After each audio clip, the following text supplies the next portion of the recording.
Kalau tadi yang pertama di Exhibit 71 adalah menghitung atau mengukur kinerja manajer divisi dengan Roy dan Eva dalam kondisi normal begitu ya, apa adanya kondisi perusahaan, melihat balance sheet dan income statement-nya.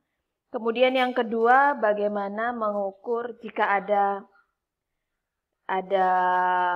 penambahan aset, akuisisi aset, pembelian aset baru, apakah pembelian itu go or not go, begitu dengan Roy dan Eva yang baru, dan NPV.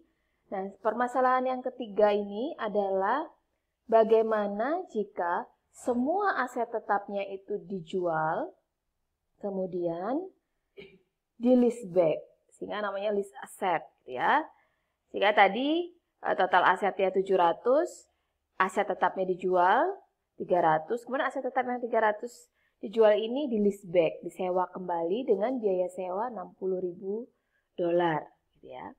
Nah, bagaimana dampak terhadap Roy dan Eva-nya? Apakah meningkat atau menurun dan keputusannya seperti apa? Bolehkah menjual semua aset tetapnya?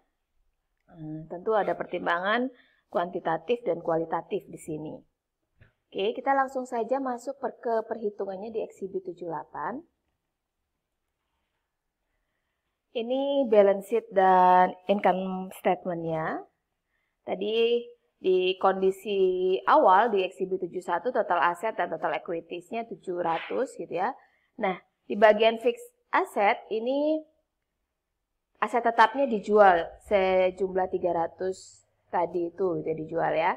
Sehingga corporate equity-nya juga berkurang dari 500 jadi 300. Nah, kemudian income statement-nya tidak ada perubahan di revenue, di beban juga tidak ada. Ada penambahan di depresiasi, non depresiasi ini 60 ini sejumlah sewa aset yang fixed aset yang tadi dijual disewa dengan $60.000 ya. Nah, awalnya kan ada depresiasi 50, nah depresiasinya ya hilang gitu ya. Diganti dengan sewa sehingga EBIT-nya menjadi 1000 dikurangi 850 dikurangi 60 hasilnya 90. Hitung ROI-nya berapa gitu ya. Seperti video-video sebelumnya, ROI rumusnya EBIT dibagi aset employed. EBIT-nya 90, aset employed yang baru adalah total aset dikurangi current liability. 90 dibagi 200. Hasilnya 45%. Ya. ROI yang baru meningkat. ROI sebelumnya kalau kalian ingat 20% di Exhibit 71. Dan ROI yang baru ini di Exhibit 78 list asset 45%. Sementara Eva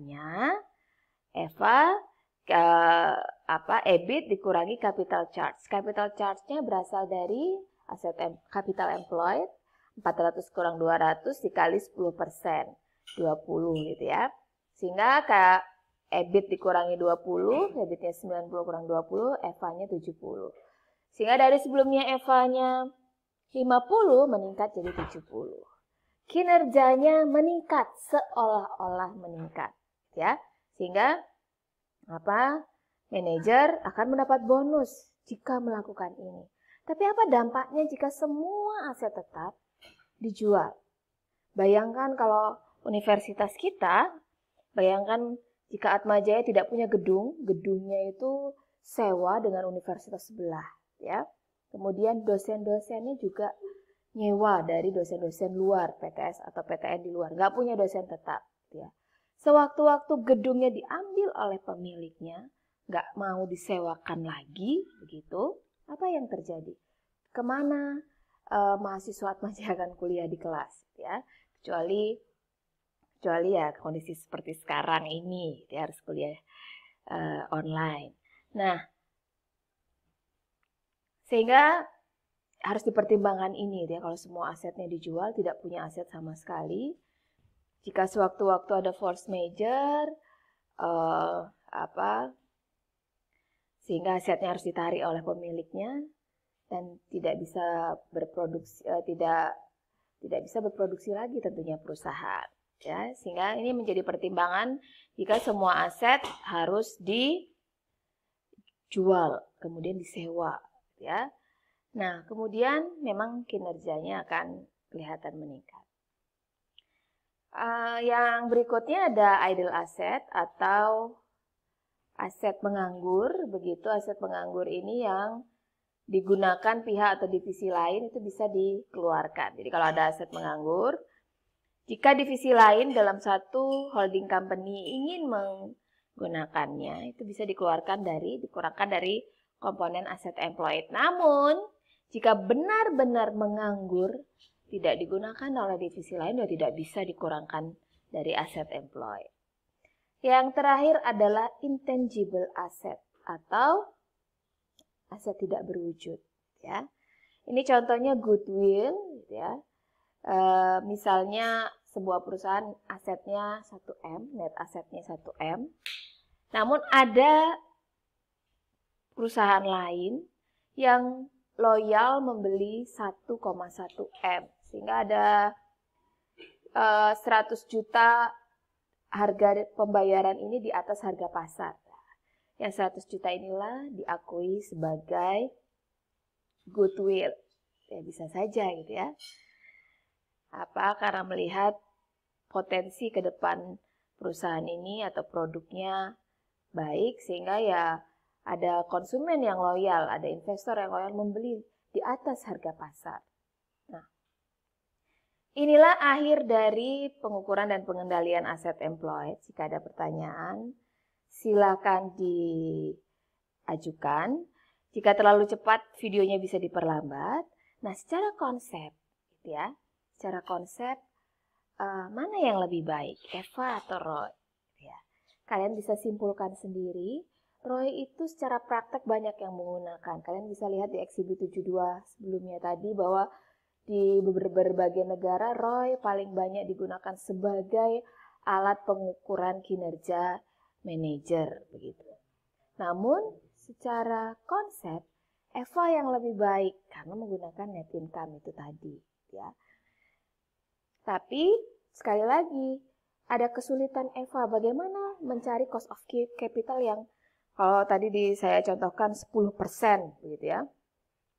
Bagaimana cost of capitalnya sampai ketemu 10%? Ya, itu membutuhkan waktu yang panjang. Bahwa biaya modal yang dibutuhkan perusahaan itu 10%. Kalau tipe-tipe perusahaan tertentu 15% begitu misalnya. Risiko-risiko tertentu mungkin 12,5% ya sampai ketemu angka itu. Sehingga secara praktek ya paling mudah menggunakan ROI ya. Cukup simpel, cukup sederhana dan mudah dalam mengkalkulasikannya. Mudah dalam menghitung. Namun ya kembalikan lagi begitu ya. Silakan menggunakan yang mana asal tidak melakukan tindakan disfungsional. Seperti tadi ya, demi mendapat bonus, Roy dan Eva-nya meningkat, ya sudah jual aja semua asetnya, ya. Atau demi mendapat bonus, Roy dan Eva-nya menurun, padahal tahu NPV-nya positif gitu ya, proyeknya layak go dan menguntungkan, menjalankan membeli mesin tersebut di Exhibit 73. Kemudian karena ingin mendapat bonus, nggak mau ya udah proyeknya ditolak aja gitu ya. Ya, tetap mempertimbangkan going concern atau keselarasan tujuan antara tujuan individu dan organisasi secara keseluruhan. Sekian video chapter 7. Sampai jumpa di video-video berikutnya. Terima kasih.